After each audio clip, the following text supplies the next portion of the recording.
정말 뜻깊은 자리인 것 같고요. 지금 자장님께서 말씀해주신 의견에 전적으로 공감합니다. 앞으로 이런 자리로 인해서 좀 지금 논의되고 있는 이 노계획 도시에 대한 정비에 대한 논의들이 지금보다 훨씬 심층적으로 이루어져야 될 필요가 있고요.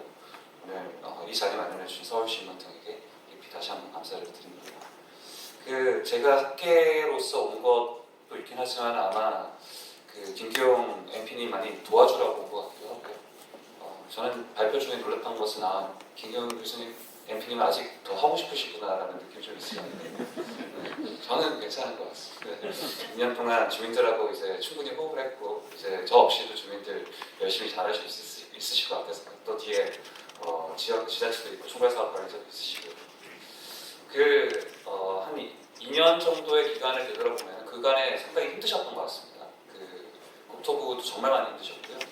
관련 연구기관, 용역업체, 지자체 다 해가지고서 이 주민들이 일기신도시 주민들이 원하는 답을 찾기 위해서 정말 고생하시는 걸 옆에서 많이 봐왔기 때문에 사실은 토론을 드리기가 좀 어려운 점이 좀 있습니다. 고생을 너무나 많이 하셔서. 네, 그럼에도 불구하고 오늘 이 자리는 앞으로 좀 발전적인 논의를 하기 위해서 반드시 필요한 자리들을 좀 공유해드리는 자리인지라 벌써 3분이 남은 것 같은데 네, 그런 점에서 좀 말씀을 좀 드리도록 하겠습니다. 일단 김기용 박사님께서 제기한 것 중에 두 가지 정도에 대해서 좀 힘을 좀 실어드리려고 하는데 첫 번째는 왜 이 법을 도입했는지에 대한 이슈입니다. 이 법을 도입한 핵심 도입 목표는 분명히 내세웠던 게 여러분 찾아보시면 아시겠지만 도시 재구조와 미래도시, 스마트 도시로의 전환, 자족성 제고, 광역적 정비. 기존에 저희가 도전법이라는 수단이 있음에도 불구하고 이 법을 새롭게 도입을 한 것은 분명히 이 법이 있어야지만 이와 같은 중대한 목표를 달성할 수 있을 것이다라는 그런 이렇게 바탕이 되었는데 아까 김기용 박사님께서 말씀하셨습니다만 지금 5개 계획이 다 시안이 나왔습니다. 초안이 나왔는데 한번 좀 보셨으면 좋겠습니다. 이 5개 계획들 가운데서 과연 이에 해당되는 내용이 과연 무엇일까? 법의 계획, 방향, 비전 여기에서는 이 내용들이 제시가 되어 있는데 세부 구체적인 강론에서는 이 내용들을 달성하기 위한 접점이 아직 마련이 되어 있지 않습니다. 그게 사실은 MP로서 사실 위촉이 되었고 2년 동안 열심히 활동을 하였습니다만 그럼에도 불구하고 현재 이 계획들에 대해서 약간 좀 뼈아프게 느껴지는 부분들이 그 부분이고요. 왜 그 부분이 뼈아프냐 하면은 그러면 주민들한테서 나올 수 있는 질문들이거든요. 왜 도전법으로 가능한데 왜 이 법을 도입을 했습니까? 라는 이 질문에 대해서 저희가 아직 구체적으로 할 수 있는 답이 없고요. 그런데 이 시점은 그 답이 나와야 됩니다. 아까 선도지구하고 단계별 개발계획 말씀하셨고 선도지구에서 떨어진 단지들이 2차, 3차로 계속 들어올 텐데 과연 저희가 선도지구 등의 전체적인 단계별 계획을 어떻게 수립해야 되는지는 사실은 저희가 기반시설을 어떻게 고도화하고 어떠한 도로를 확충하고 어디에서 광역적인 정비를 더 해야 되는지에 대한 그 기반시설 확충에 대한 고도화에 대한 스마트 도시에 대한 계획과 매우 연관되어 있습니다. 그러면은 때에 따라서 이쪽이 먼저 해야 될 수도 있고요. 다른 쪽이 먼저 해야 될 수도 있고 그 순서가 매우 연관되어 있습니다. 근데 지금 현재 상황은 단지별로 들어오는 순서대로 단지별로 동의율이 높은 순서대로 그 기반시설에 대한 전체적인 계획 없이도 진행될 수밖에 없는 그런 구조가 있습니다. 물론 계획이 신속하게 진행되는 것이 중요한 전제 조건이기 때문에 그렇습니다만 다시금 돌이켜볼까요? 계획이 신속하게 전제가 되기 위해서는 여러분들 안전진단 면제만 되면 됐었고 지구단위 계획 재정비만 됐습니다. 지금 근데 여러분의 신속한 정비를 위해서 특별법을 도입하겠다고 하는 것은 더 다른 목표를 실현하기 위한 목적이었는데 지금 그것은 달성되지 않은 채로 오히려 여러분들한테 어려운 해를 주고 있다는 그 상황이 지금 현재 저희가 지금 짚고 넘어가야 되는 되게 뼈아픈 부분이라고 생각됩니다. 그 뼈아픈 부분에서 두 번째로 말씀을 드릴 것이 바로 광역적 정비입니다. 저는 나머지는 구체적인 수단이 없다라고 생각이 되는데 이 광역적 정비만큼은 그래도 국토부에서 그 수단을 제시를 했다라고 생각이 되고요. 바로 단지 간 통합해서 정비를 하게끔 유도하는 것이 그 수단이라고 생각을 합니다.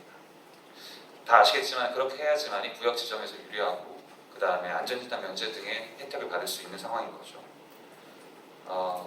김기용 박사님 많이 말씀해 주셨듯이 이 통합, 그리고 여러분들 누구나 많이 느끼다시피 이 통합정비는 기존 단지 단위의 정비보다는 훨씬 난이도 높은 사업이 될 수밖에 없습니다. 이 난이도 높은 사업이 사실 익숙하지 않은 정비 사업이기 때문에 이 난이도 높은 것을 잘 해결해 나가기 위해서는 새로운 게임의 방식이 제시가 돼야 됩니다.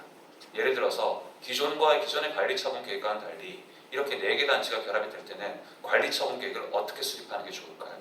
주민들끼리 마주칠 수 있는 그런 문제들, 서로 비례의 단지들 내에서 조정해야 할 수 있는 수단은 무엇이냐면 좋을까요? 이 얘기는 저희가 사실은 NPD 초반부터 지적했던 사항입니다. 이것이 답이 나오지 않으면 광역 조정이 힘들 것이다.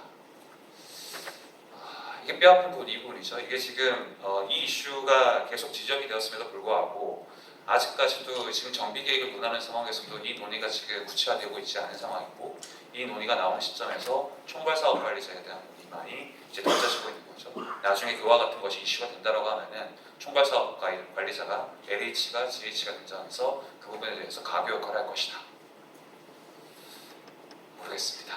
이따 LH, GH에서 많이 말씀해 주시겠지만은 그 부분을 저는 좀 이제는 말씀을 해주셔야 될 때라 그렇지 않고서는 사실은 제가 이 말씀을 드릴까 말까 고민을 많이 했었는데 여러분들이 선도지구가 지정이 되고 1기 신도시가 먼저 가서 승자인 것처럼 보이지만은 승자가 아닐 수도 있다는 생각도 듭니다. 왜냐하면은 1기 신도시의 특별법이 아닌 노정법으로 가서 지금 아까 김은희 의원님도 말씀하셨죠. 재건축 전반에 대해서 규제를 완화하려는 시도가 있다. 그러려면 그렇게 해서 안전진단 면제, 그렇게 해서 지금 용적률 완화에 대한 혜택을 받고서 지구단위 계획 정비로 가는 그 수단 대신 왜 특별법의 정비를 받아야 되는지에 대해서 답을 제시하지 못하고 있는 상황으로 판단이 되고요. 이 부분에서 글쎄요, 빠르게 신속을 하고 전국까지 확산하려고 하는 그런 국토부의 의지가 있다라고 하면은 이 부분에서 답은 적어도 빠른 시일 내에 답을 만들어서 주민들한테 제공이 돼서 정비계획 수립 단계에서는 그 내용을 갖고서 정비계획을 작성할 수 있도록 아마 다 준비하고 계시겠지만은 그것들이 더 구체화돼서 제시가 돼야 될 것 같다고 말씀을 드립니다. 감사합니다. 시간 여기까지 말씀드리겠습니다. 네. 저도 이제 처음이라 조금 시간을 드렸는데 두 번째부터는 좀 시간을 지켜주시기 바라겠습니다. 네, 조 대표님. 학계를 입장에 말씀을 드려야 되기 때문에 조금 비판적으로 좀 하고 싶었습니다. 좀 이해해 주시고요. 먼저 첫 번째, 정부에서 지난 8월에 기본 방침과 두 군데의 기본 계획안을 발표를 했는데 이 계획과 방침을 보면 방침이 10년짜리 가이드라인인데 이 안에 대해서 디테일한 내용이라든가 이런 것들이 없다 보니까 좀 이해하기가 좀 어려웠고요. 이것들이 공개적으로 공람을 한 달 정도 거치는데 충분한 학계의 논의가 있었는지가 좀 궁금합니다. 제 기억으로는 세부적인 논의나 이런 것들이 없었던 것 같고요. 계획안들도 5개 지자체가 각각 계획안을 냈는데 이것들에 대해서 좀 비교해서 어디가 잘못되고 어디가 좀 더 보완해야 될지에 대한 것들이 충분히 논의되지 못한 상태에서 이 공람 기간이 끝나버린 게 아닌가라는 아쉬움이 있었습니다. 10년짜리 정비 기본 가이드라인이기 때문에 상당히 신중해야 되고 오히려 잘 만들어져야 나중에 시행착오를 최소화하지 않을까라는 생각이 들어서 첫 번째 기본 방침과 기본 계획의 공람 기간에 대해서 한번 지적을 해보고 싶습니다. 두 번째는 기본 계획안을 통해서 정책 비전과 목표 그리고 이주 대책, 광역 대책을 제시했는데 이것도 좀 미흡한데 발제 1에서 말씀하신 것처럼 특히 자족성이라든가 스마트 시티, 이주 대책에 대해서는 특히 좀 부족하지 않나 싶습니다. 보시면 첫 번째 자족성 같은 것들을 보면 저희가 1기 신도시는 되게 급하게 베드타운으로 만들 수밖에 없었던 시기가 있었습니다. 그래서 그렇게 해서 만들어졌는데 이것들에 대한 새로운 일자리 그리고 그런 산업구조 재구조화를 도시에서 하겠다라고 했는데 5군데 기본 계획안을 보면 분당에 제가 기억하기로는 분당의 계획안에 한 군데 중심지 정비계획 중심지역을 빼고는 나머지 지역에서는 거의 이런 산업에 대한 고려들이 제시가 되지 않는 것 같습니다. 분당 같은 경우는 저희가 총선 과정에서도 여기를 해서 한국의 맨하탄으로 만들겠다라고 하는 계획도 말씀하셨고 이번 계획안에도 부족하지만 그런 중심지 정비역으로 만들어져 있는데 다른 지역에서는 이 기존에 있는 도시에 어떻게 새로운 일자리를 만들 건지 어떤 새로운 산업을 가져올 건지에 대한 공간적인 재구조화에 대한 논의가 거의 이루어지지 않고 있어서 너무 주거지 위주의 그런 계획만 세워져 있지 않을까 싶어서 좀 걱정해 봅니다. 그래서 선도지구 선정에 있어서도 저는 주거지에 대한 선도지구를 이번에 선정하게 됐지만 오히려 이 선도지구라는 이름에 걸맞기 위해서는 그 도시가 앞으로 나가야 될 일자리, 산업을 담을 수 있는 그런 선도지구가 오히려 좀 더 필요하지 않을까라는 생각이 들어서 그것들을 좀 지적을 하고 싶고요. 두 번째는 스마트시티에 대한 계획입니다. 스마트시티는 우리나라가 2000년 초반부터 시작을 했기 때문에 일기 신도시가 계획되고 개발될 때는 스마트시티 개념이 없었습니다. 그래서 지금은 전국적으로 스마트시티를 하고 있지만 우리 분당이라든가 일산처럼 일기 신도시에 이게 정비하는 과정에서는 스마트 도시 법에서 말하고 있는 데이터를 어떻게 쓸 건지 그리고 스마트 도시 기반 시설을 어떻게 확충할 건지 이걸 통해서 미래 주민들이 어떤 서비스를 체감형 서비스를 받을 수 있을 건지를 계획 안에 담아야 되는데 그런 것들이 거의 보이지가 않아서 그런 것들이 좀 아쉬운 면으로 지적할 수 있습니다. 법에는 스마트 도시 특화단지라는 게 새롭게 지정돼 있는데 저는 다른데 이렇게 학술 회의나 세미나에 가서는 우리 이번에 시작되는 일기 신도시 정비에서 이러한 특화단지 스마트 도시의 미래 도시 모습을 보여줄 수 있는 것들도 우리 일기 신도시 정비 과정에서는 보여줄 수 있는 특화단지로 만드는 게 되게 좋겠다라는 생각들을 해봤습니다. 그래서 그런 특화단지로 지정받고 추진할 수 있는 각각 도시들만의 특화단지가 있었으면 좋겠다라는 지적을 좀 드리고 싶습니다. 그리고 마지막으로 이주대책에 대해서는 저희가 조금 좀 민감한 문제이긴 하지만 이주대책 보면은 상당 부분은 조금 지금에 있는 계획들이 지자체에서 수립하는 이주대책들이 좀 부족하지 않나 싶습니다. 어떤 지자체 계획에서는 자기 지역에서 이주단지라든가 이주대책을 충분하게 하지 않고 오히려 인근 지자체에 있는 택지라든가 이주대책 단지를 만들겠다. 그걸 활용하겠다라고 하는 어떻게 보면 조금은 무책임한 그런 계획이지 않나라는 평가도 해볼 수 있습니다. 그 지자체에서 그 지역 단지 안에서 순환형 이주단지를 하겠다 그러면 그런 것들이 구체적으로 어떻게 할 건지에 대한 계획도 지자체 계획에서는 담아져 있어야 되지 않을까라는 지적도 드릴 수 있습니다. 네, 이 정도로 마치도록 하겠습니다. 이제 시간을 제가 더 드릴게요. 그러니까 이제 한꺼번에 다 얘기하지 마시고 또 다른 분도 이제 얘기를 하셔야 되니까 시간 잘 지켜주셔야 돼요. 두 분 얘기는 이제 교수님들이 학교에 계시다 보니까 무책임하다. 굉장히 이제 강하게 이렇게 얘기를 하시는 분인데 그동안에 제가 지켜보면 사실 뭐 여러 가지 논의가 많았어요. 뭐 MP 교수님 계시지만 논의가 많았는데 이게 처음이다 보니까 너무 이렇게 빡세게 나가면 또 아무것도 안 되잖아요. 그런 부분이 있다는 거를 제가 조금 이제 말씀을 드리고 그런 이제 이번에 우리 신탁계 쪽에서 김선철 박사님께서 재정비 쪽에 이제 많은 관심을 갖고 해주셨는데 마이크를 넘기겠습니다. 예, 반갑습니다. 김선철입니다. 제가 유일하게 업계 자격으로 참여한 것 같은데요.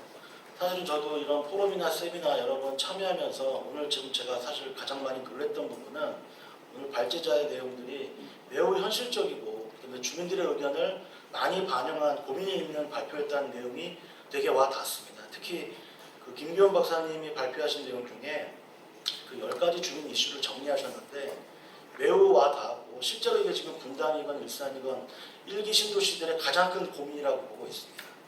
저는 실제로 이 정비 사업이 지연되고 여러 가지 이슈가 발생하는 것은 플레이어들의 그 관점의 어떤 충돌이라고 보는 거거든요. 정부의 관점에 노후개시 특별법이라는 관점이 있고 그다음에 소유자, 집행부, 시공사 등 각종 협력업체들의 관점이 충돌합니다. 이것들이 서로 불협화음을 만들면서 갈등이 만들어지고 그러다가 사업이 지연되는 문제가 있습니다.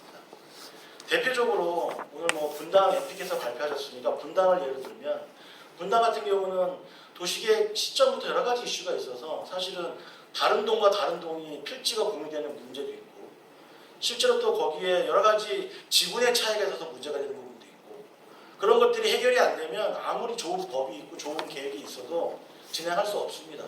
동의율이 뭐 90%가 된다고 하는데 그거는 지금 선도지구에 대한 동의율이고 이제 추진위 조합 설립하는 과정상의 실질적인 법인을 설립하기 위한 동의율은 완전 별개거든요.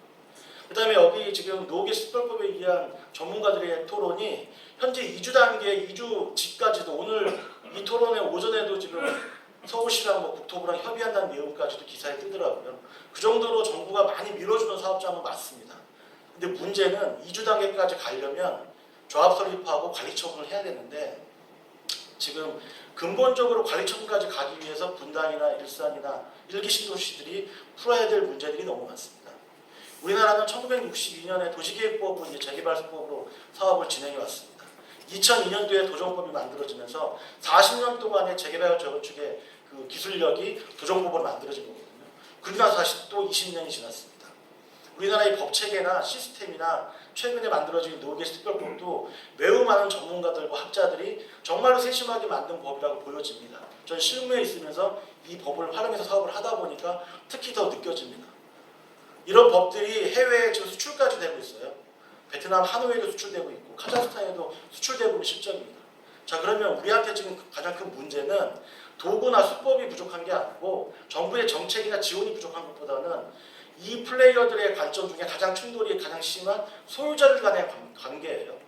소유자들이 자기 조건, 자기 재산, 자기 분담금의 문제를 가지고 어떻게 합의할 것이냐. 아까 우리 앞에서 패널께서 말씀해 주셨지만 소유자들 중에 특히 여기 통합 재건축의 가장 큰 문제는 단지별 특성이에요. 각 단지 내에서도 동별 대지 지분과 여건이 달라지면서 동의가 안 됩니다. 실제로 제가 여기서 가까운 사업장에 재건축 사업을 하고 있는데 거기는 같은 동 내에서 연령대 차이로 동의가 안 됩니다. 어르신들은 반대하는 입장이 크고 젊은 분들은 빨리 짓자라는 또 입장이 있다 보니까 그 충돌도 해결이 안 되는데 동과 동, 단지와 단지가 묶어서 간다는 것은 정말 어려운 부분이거든요.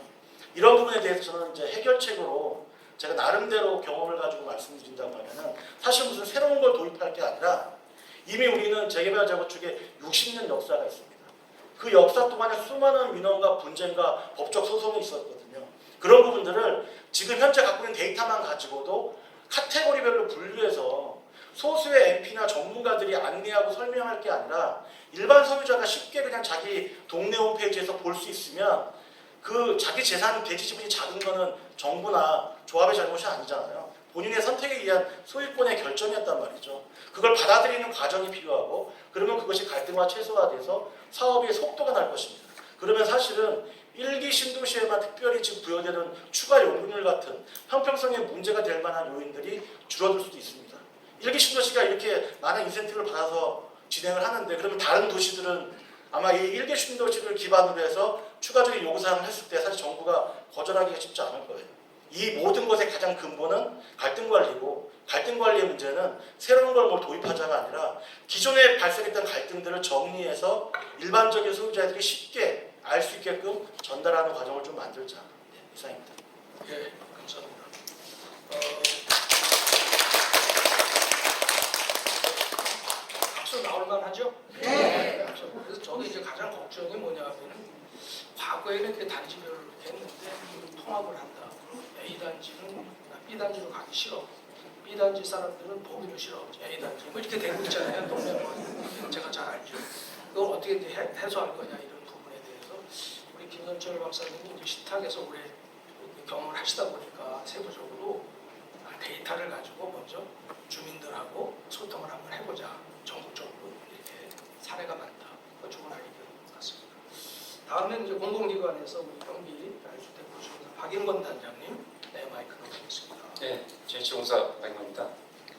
네, 저도 작년 초, 재작년 말부터 이런 업무에 좀 관여를 해왔는데요. 그동안 여러 가지 이제 생각했던 것들 그런 것들 말씀드리겠습니다. 오늘의 그 포럼 주제가 그 일기신도시 정비사업의 성공적 추진 이렇게 되어 있습니다. 그 성공적 추진을 위해서는 그동안 제기됐던 여러 가지 우려 사항들을 좀 되짚어보는 것도 의미가 있다고 봅니다. 앞서 김기영 MP님께서도 많이 말씀해 주시긴 했는데요. 첫 번째 이제 우려 사항은 기반시설 부족 문제입니다. 기반시설 중에서 이제 공원 녹지나 학교 같은 어떤 전적인 시설은 부족하더라도 이제 정비 사업을 하면서 설치하는데 이제 어려움은 적은데 문제가 되는 것은 시설 규모가 크고 복잡한 이제 상하수도 같은 것들입니다. 시설 용량을 늘리게 되면 이제 많은 비용과 이제 시간이 소요되기 때문인데요. 이번에 공람된 기본계획 자료를 봤을 때 분당하고 일산에서 상하수도 용량 증설이 필요한 것으로 좀 나오고 있습니다. 이걸 증설하려면 이제 수도 정비 기본계획, 그다음에 하수도 정비 기본계획 같은 상위 계획에 반영돼야 되고요. 그다음에 이제 설계, 시공, 시운전까지 하려면은 이제 많은 시간이 소요가 됩니다. 그래서 지금부터 15년 후인 2040년 최종 입주 완료 목표를 채우려면은 지금부터 이에 대한 준비를 좀 서둘러야 제때 상하수도 공급이 가능하겠다 말씀드리고요. 네, 두 번째는 이제 통합 정비와 관련된 문제인데 앞서 김경호 MP님께서도 이 부분에 대해서 되게 우려하고 강조를 해주셨는데요. 최근 이제 보도된 이제 언론 기사를 보면은 통합 정비에 참여하는 단지가 대의원 비율을 놓고 이제 갈등이 생기기도 했고요. 또 역세권과 비역세권 단지가 같이 있는 경우 사업 후의 어떤 위치 배정과 사업성 문제로 갈라선 사례가 있다고 이제 기사가 나오기도 했습니다. 그러니까 이외에도 더 생각해 보면은 단지 간의 이제 평형 차이가 크거나 대지 지분 차이가 큰 경우, 용적률 차이가 큰 경우, 그다음에 단지 규모가 차이가 큰 경우, 그다음 입지 조건이 다른 경우 단지 간의 갈등이 발생할 수 있는 여지는 상당히 많습니다. 과거에 이제 뉴타운 사업을 좀 비춰보면은 당시에 이제 부동산 경기 침체라는 어떤 그런 외부적 요인도 있었지만은 내부적으로는 주민 간의 갈등하고 이해 충돌이 뉴타운 사업 실패의 가장 큰 원인이었다 이렇게 전문가들이 분석을 하고 있습니다. 그래서 이제 이해관계 조정이 사업 성공을 위해서 필요한데 이런 역할을 해주는 것이 이제 법에 그 노후계획도시 정비 지원 기구라는 게 있고 총괄사업관리자 제도라는 게 있습니다.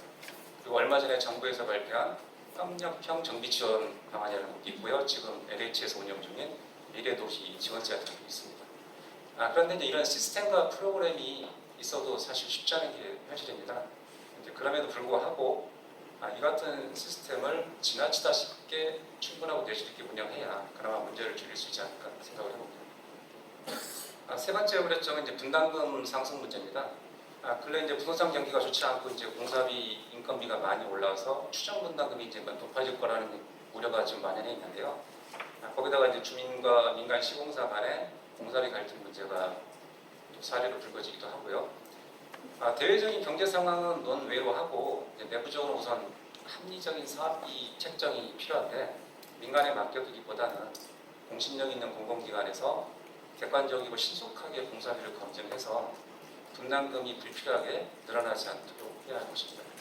현재 이제 한국부동산원에서 정비 사업을 할 때 그 공사비 검증을 해주고 있는데요. 그런 검증 기관을 보다 더 확대해서 지원할 필요가 있다고 생각을 합니다. 끝으로 이주대책 문제 간단히 말씀드리겠습니다. 지금 공람된 기본계획 안에 이제 이주대책을 보면은 주변 이제 공공주택 지구 등에서 나오는 임대주택과 전월세 물량을 활용하거나 아니면 기존의 영구임대주택을 재건축하는 방안이 주요 골자입니다.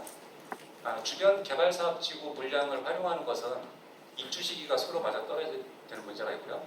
그다음에 공공임대주택의 이 대부분 그 평수가 소형 내지는 초소형 평이 많습니다. 그래서 주민들의 선호도가 더 떨어지는 문제가 있고요. 그다음에 이제 주변 사업지구, 공공주택 사업지구가 있는데 이거는 이제 현재 그 살고 계신 생활권과 그다음에 가깝지 않다 보니까 이 또한 또 선호도가 떨어지는 경우가 있어 이런 문제들이 있고요. 그다음에 이제 뭐 영구임대주택 같은 걸 이제 재건축하는 방안이 있는데 이미 살고 계신 분들을 다른 곳으로 또 이주해야 되는 문제가 있고요. 또 하나는 뭐냐면 주택수의 순 증가분이 그렇게 많지 않다는 좀 한계가 있습니다. 이 부분 좀 고려할 필요가 있을 것 같고요. 그리고 이제 기본계획 안에 잘 안 보이는데 그 순환정비 방안이 좀 언급됐으면 좋겠는데 이게 좀 안 나오는 이유가 나름 있을 겁니다. 고충이 있다 보니까 그런 건데 아마 부지 확보 문제라든가 적잖은 사업기간 문제 이런 것들 때문에 쉽지 않다고 봐집니다. 그래서 이주 수요를 제때 흡수하지 못하면 그 일대 전세가 매매가 상승으로 이어져서 사업이 이제 홀딩이 될 수도 있고요. 그러면 이제 전체적으로 전체적인 사업 일정이 또 장기화될 우려가 있습니다. 이런 우려점들에 대해서 앞으로 좀 많은 고민이 필요해 보입니다. 예, 감사합니다. 시간 다 지켜줬고요. 다음에는 우리 권상균 LH의 권상균 차장님 마이크 드리겠습니다. 예.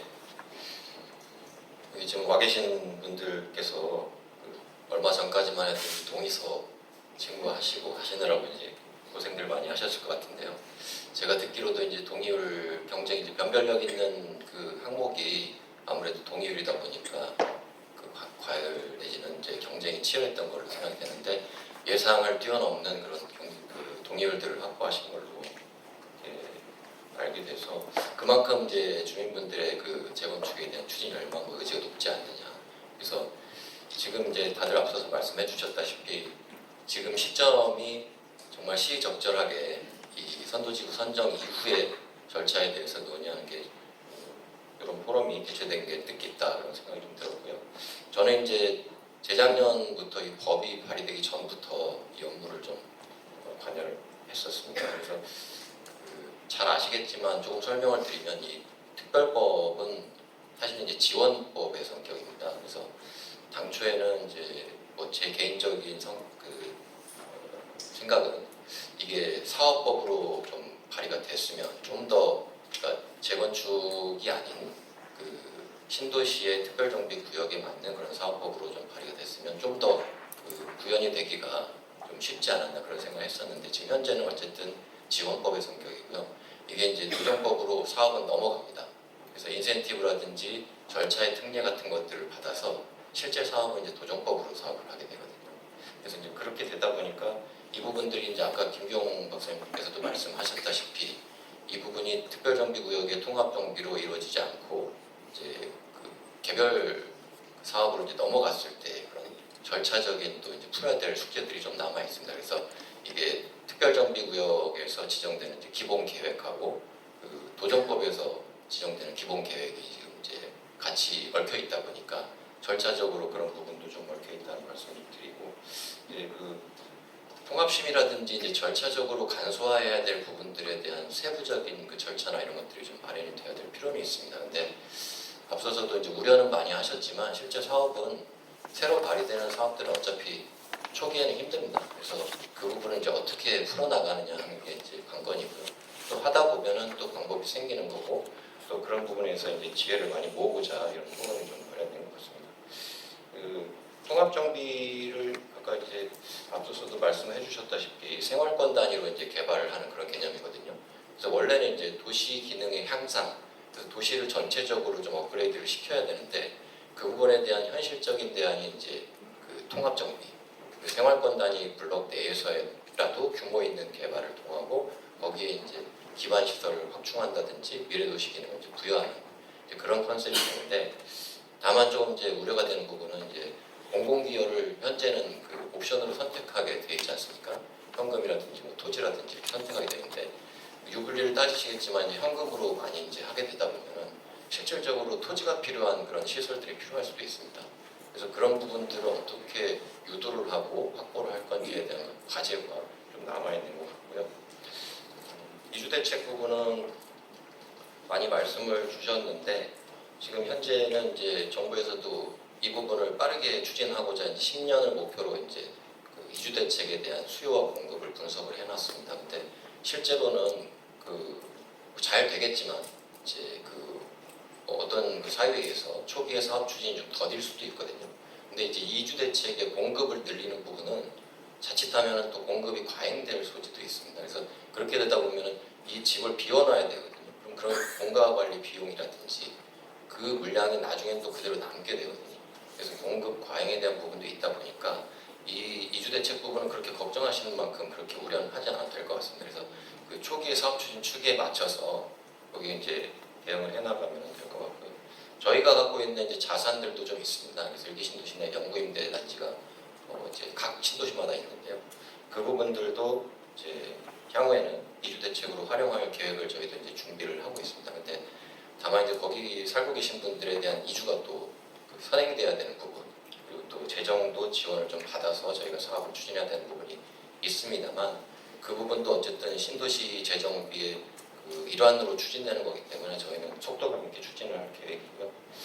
총괄사업관리자 역할 저희 공감합니다. 그래서 그 역할을 좀 명확하게 해야 될 필요도 있지만 그건 당연한 거고 그 부분이 이제 비용이 또 수반되는 부분입니다. 주민들 입장에서는 저희가 직접 공공 시행을 하게 되면은 총괄사업관리자 역할을 병행해서 수행을 하게 되는데 예를 들어서 이제 민간 사업을 그 4개 블록 하고 있는 데를 저희가 들어가서 총괄사업관리자를 예를 들어 한다고 했을 때 추가적인 비용이 발생되는데 그게 일반적으로 흔히 얘기하는 이제 뭐 정비사업 전문관리업을 대행하는 수준이 아니고요. 이제 거기 갈등 관리라든지 뭐 어떤 그 필요할 때에 따라서 어떤 여러 가지 역할들이 이제 부여될 텐데 그 부분에 대한 역할을 저희도 지금 나름대로는 국토부하고 협의를 해서 좀 조정할 계획인데 예를 들어서 이제 갈등 관리 부분이 사실은 이제 앞서서도 말씀 주셨지만은 주민들 간의 문제를 제3자가 풀 수는 없어요, 사실은. 그래서 그런 부분들을 저희가 예를 들어서 만약에 한다고 하더라도 그거를 뭐 중재할 수 있는 최소한의 법적 지위는 좀 필요할 것 같습니다. 여기 법상의 선언적인 그런 부분도 있지만 우선 추가적인 그런 부분들이 좀 있어야 될 것 같아요. 예, 감사드리고요. 또 제가 시간을 드리겠습니다. 마지막으로 이제 우리 국토부에서 오신 이제 최고 의사 결정하시는 기관에서 오신 이제 김기대 과장님 말씀을 드릴 차례인데, 이걸 조금 뒤로 미루고 제가 이제 알기로는 뭐 주민 대표 하시는 분들이 영상 편지가 있다고 그래가지고 영상 편지인지 영상 압박인지 모르겠지만 그걸 좀 듣고 얘기를 들어보는 게 좋을 것 같아서 이제 준비됐으면 좀 들어주시죠. 안녕하세요. 저는 분당 청솔주공 구단지에서 재건축 추진준비위원장을 맡고 있는 김대하라고 합니다. 저는 두 가지 말씀드리겠습니다. 첫 번째로는 단지에서 재건축을 추진하면 외부에 거주하는 소유주분들에게도 재건축 추진 소식을 알릴 수 있도록 법과 제도적인 장치를 마련해 주시길 바랍니다. 저희 청솔주공 구단지 같은 경우에는 거의 70%의 소유주분들이 외부에 거주하고 계십니다. 이러한 이유로 지금 재건축 초기 단계인데 소유주분들을 찾는데 아주 큰 어려움을 겪고 있습니다. 이 부분이 해결이 된다면 재건축 초기 단계에서 아주 큰 시간 단축을 할 수 있습니다. 두 번째로는 지금 올해 말에 선도지구 지정 단지들이 내년에 특별정비구역에 지정이 될 텐데 내후년, 그 후년에도 꾸준하고 지속적으로 특별정비구역이 지정될 수 있도록 큰 지원 부탁드립니다. 감사합니다. 박수 한번 쳐주시죠. 안녕하세요. 부산 이금역에 위치한 이금역세권 빌라안지 통합재건축 추진준비위원장 서옥기입니다. 어느 해보다 뜨거웠던 여름인 것 같습니다. 특히나 일기 신도시 모든 주민들의 재건축에 대한 열기로 더욱더 뜨거웠었는데요. 이렇게 많은 분들이 재건축에 대해서 열망하고 바라는 만큼 우리 선도지구도 올바르게 지정이 되고 그리고 그 이후에 패스트트랙을 밟아서 정비구역 지정, 사업시행 인가까지 문제없이 빨리 나갈 수 있는 모범 사례 만들어갔으면 좋겠습니다. 모범 사례는 누구 하나의 노력이 아니라 관, 민, 그리고 업계까지 모든 분들의 힘을 모아야 한다고 생각을 하고 있고요. 우리 노후도시특별법이 분당 그리고 일기 신도시를 넘어서 앞으로 있을 100여 개의 노후도시들이 정비하는 데 있어 모범이 될 수 있도록 다 함께 노력했으면 좋겠습니다. 감사합니다.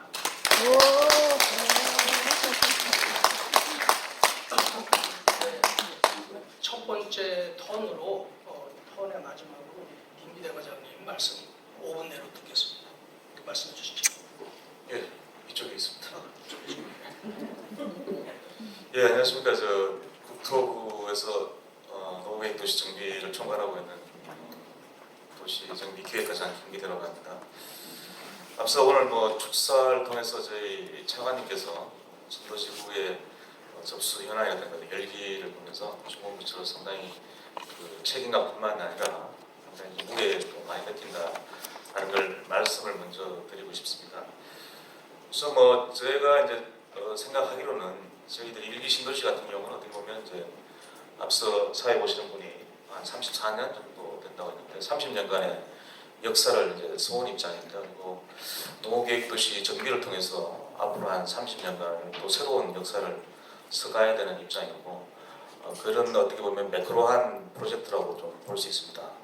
그래서 앞서 이렇게 토론하시는 분이나 발표하시는 분들이 여러 가지 30년간의 큰 미래상을 그려가는 데 있어서 너무 빨리 가는 거 아니냐 여러 가지 이제 그에 따른 문제점을 말씀해 주셨고 그리고 저희들이 이제 뭐 선도지구라는 어떤 지금 선정이라는 하나의 또 이정표를 앞두고 있는 상황에서 작년 말 저희들이 이제 특별법을 제정하고 금년 4월에 이제 법을 시행했습니다. 그러다 보니까 이제 현재 4월 시행해서 지금 보면 10월 이렇게 되면 시행한 지 얼마 되지 않았습니다. 근데 4월 시행 이후에 저희 여기 계시는 뭐 정부라든지 지자체, 그다음에 공공기관, MP 분들도 현장에서 많은 노력을 해주셔가지고 저희들이 10년에 어떻게 보면 이제 그 계획의 기본 가이드라인이라고 할 수 있는 기본 방침도 이제 8월에 공개하게 되고 여기 계시는 뭐 분당에서 오늘 많이 오신 것 같은데 분당뿐만 아니라 일기 신도시 전체적으로 5개 도시가 기본 정비 기본 방향을 담은 기본 계획도 공개할 수 있었습니다. 그래서 짧은 시간 내에 이 정도의 어떻게 보면 빠른 진행과 그다음에 또 결과물을 낼 수 있어서 상당히 감사하다는 말씀을 드리고요. 이때까지 어떻게 보면 손도지구 기점을 해서 저희들이 현재까지 가져온 것은 어떻게 보면 이제 좀 매크로한 입장에서 어떻게 제도를 세팅하고 그다음에 기본적인 계획을 마련하는데 이제 방점이 두어진 입장이고 저희들 11월에 이제 그 10월 평가를 거쳐서 11월에 이제 선도기가 선정되면 이제 어떻게 보면 본 사업을 위한 이제 구역이라든지 사업 단위에 이제 구체적인 액션 플랜이 들어가야 될 시점인 것 같습니다. 그래서 오늘 서울신문에서 상당히 유의미하고 시적절하게 이런 세미나를 준비를 잘 해주셨다고 말씀드리고 싶고요.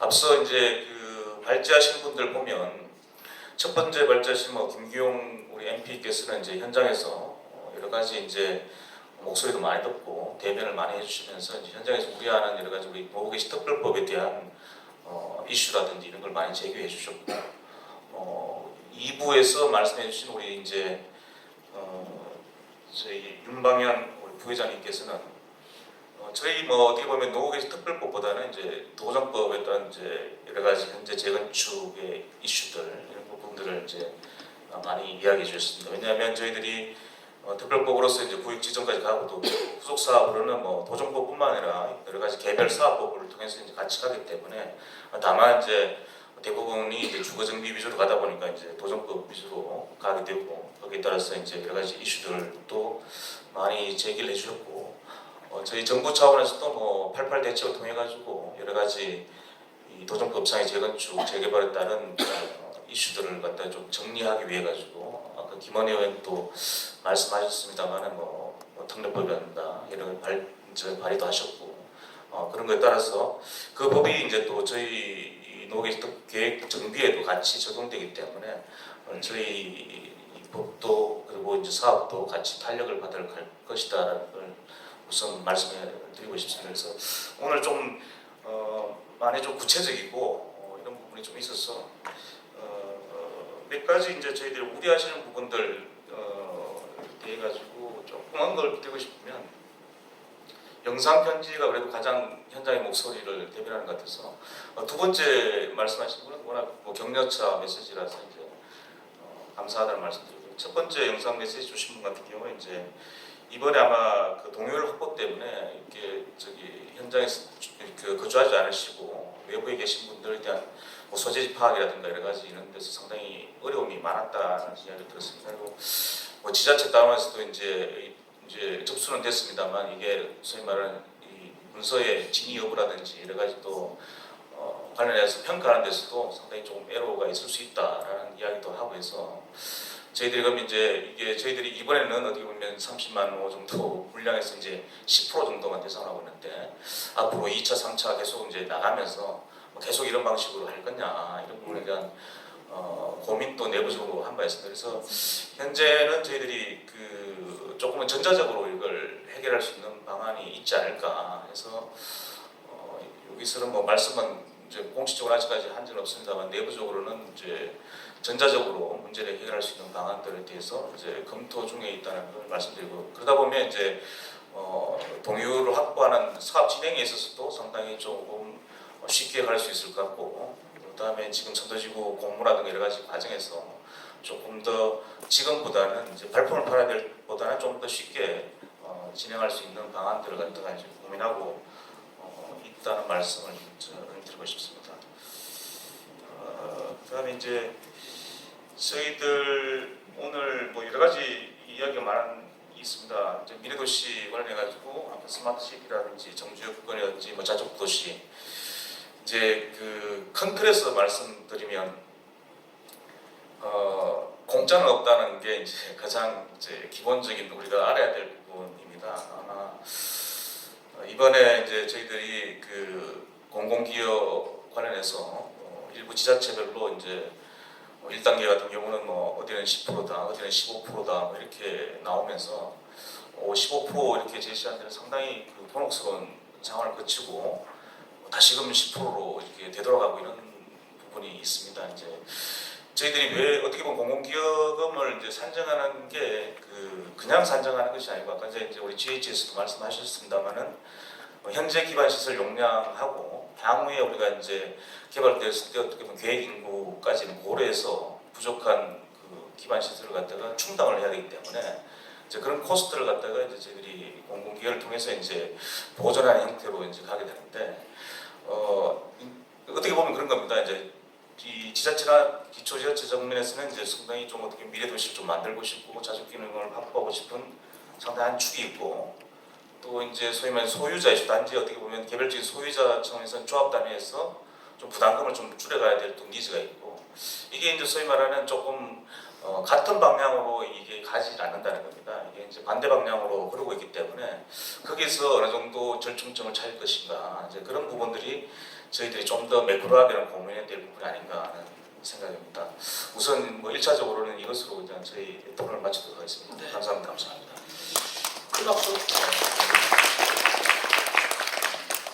시간이 이제 지금 제가 말씀드린 대로 약간의 여유가 있습니다. 아까 이제 제가 막 끊었기 때문에 지금 짜증내 계시는 분들이 좀 있을 텐데 조금 생각하시라고 제가 몇 마디 드리면 꼭 하시고 싶은 말씀 꼭 하세요. 이게 이제 체계가 다릅니다. 계획 체계가 이 대한민국하고 다른 나라하고 그러니까 이제 유럽은 이제 처음부터 이런 걸 할 때 이제 구체적인 계획을 세워요. 우리가 배바운 플랜 이렇게 얘기하는데 지구 상세계 그래서 뭐 건축 규제까지 다 하는 계획을 세우는 게 그들 나라의 체계입니다. 근데 미국이나 일본이나 우리나라는 기본 계획 이렇게 세웁니다. 기본 계획을 세워가지고 이제 그 기본 계획을 가지고 여러 가지 진행하는 과정에서 도시계획위원회 또 많은 자문기구 뭐 이런 토론회를 통해 가지고 이제 구체적으로 다듬어가는데 장단점이 있어요. 그러니까 처음부터 국토부에서 뭐 이렇게 해가지고 아무런 그 문제 없이 딱 해나가면 되지. 뭐 아주 얘기 들어보니까 너무 미흡한 게 많네. 내 생각하고 똑같네. 이거 잘못된 거다. 이렇게 생각하시면 안 된다는 거예요. 이게 처음부터 잘못 만약에 유럽처럼 해놓으면은 그야말로 빼도 박도 못합니다. 그거 고치려고 그러면은 시간이 더 걸려요. 근데 지금은 이제 이런 토론회를 통해 가지고 기본 계획을 국토부가 만든 걸 가지고 이제 어차피 이건 도정법으로 가잖아요. 그 도정법을 가지고 이제 가기 때문에 이제 거기서 이제 여러 가지 기반시설 문제, 이주단지 문제 이런 게 뭐 그냥 단시간에 해결되는 게 아니라 그래서 어떤 의미에서는 지금 국토부가 만든 이 기본 계획과 특별법이 우리 주민 여러분들한테는 더 좋을 수 있다 이런 생각을 가지고 토론을 좀 끝까지 지켜봐 주시면 감사하겠습니다. 반드시 우리 국토부가 이번 정부가 일기 신도시 혹은 노후 주택단지에 대한 재건축을 성공적으로 해낼 것이라고 저는 생각이 됩니다. 그래서 야 이거 어떤 도시가 만들어질까? 저는 이제 제가 분당 산다고 그랬잖아요. 아침에 일어나면 생각해요. 어떤 도시가 만들어질까? 미래 도시 모습으로 볼까? 뭐 이런 생각이 듭니다. 그래서 지금은 이제 우리나라가 일기 신도시를 너무 잘 만들었어요. 여러분 아시죠? 외국 나가 보시면은 그런 도시가 없습니다. 그런 거에 바탕을 해가지고 이제 이걸 재건축하잖아요. 그러니까 이제 다른 나라 갈 생각하지 마시고 여기서 오래 사신다 이런 생각하시면 하시면 될 것 같습니다. 예, 우리 저 토론자분들께서 이 얘기는 꼭 했으면 좋겠다 하시는 분은 뭐 그냥 순서 없이 손들고 하시면 될 것 같습니다. 예, 우리나라도 몽석 밟은 자 얘기 안 하시네. 그러면은 이제 또 생각하실 동안에 플로어에서 방청객 분들 중에서 이제 뭐 질문하실 게 꽤 있으실 거예요. 손 드시고 소속을 말씀하시고 제가 지명하면은 하겠습니다. 역시 가운데 계신 분들이 이게 성적이 좋은 분들이 원래 여기 앉으시거든요. 여기서 맨 먼저 소속하고 성함하고. 예. 저는 중간 장비 장미말 현대사는 장미말. 이정이라고 합니다. 제가 좀 말씀드리고 싶어서 작정을 하고 왔습니다. 봉사를 해보니까요, 반대하시는 분 설득한다고 봉사관들은 죄인 같은 마음으로 한 표 한 표를 받았습니다. 그러나 반대하시는 분을 우리가 도저히 감당할 수 없을 정도로 그런 분들은 제외하고 했지만 90.1%를 달성했습니다. 축하합니다. 네. 근데 그 구자를 달기 위해서 봉사단원들과 임원들이 너무 힘들었습니다. 그래서 제가 간곡히 부탁드리고 싶은 거는 다음 우리가 선도지구 다음에도 전자투표를 했으면 어떨까 싶습니다. 전자 그 얘기 나왔어요. 예, 전자투표제를 도입하자. 네. 예. 그리고 아까 청소리 말씀하신 분처럼 비구주 소유자분들은 저희 뭐 봉사 저는 잘 안 했지만 직장인들이 출근하면서 구주지까지 가서 사인 받아왔거든요. 그런 부분은 좀 너무 봉사들한테도 가하고 또 입주민도 너무 부담스러운 일이라고 생각합니다. 네, 그리고 두 번째 장미말 현대아파트는 그 고도 제한 완화가 꼭 되어야 되는 지역이지만 우리는 아무런 무슨 희망이라고 그래야 되나 그런 건 전혀 없는 상태입니다. 그래서 임해동과 야탑동에 대해서 고도 완화 제한에 대해서 완화라든지 그런 부분에 대해서는 좀 더 관심을 가져주셨으면 합니다. 예, 감사합니다. 예. 아주 간략하게 하신 말씀 네, 조금만 기다리시고 답변을 좀 드리도록 하겠습니다. 이제 고도 제한 완화는 이제 여기 지자체에서 다뤄야 될 문제이기 때문에 이제 제가 여기 계신 분들 말씀드리기는 어렵고 아마 성남시에서 지금 뭐 고도 제한 완화 용역을 줬다는 얘기 제가 들었습니다. 그래서 그거는 좀 별도고 전자 투표제에 대해서 우리 김 기자관장은 어떻게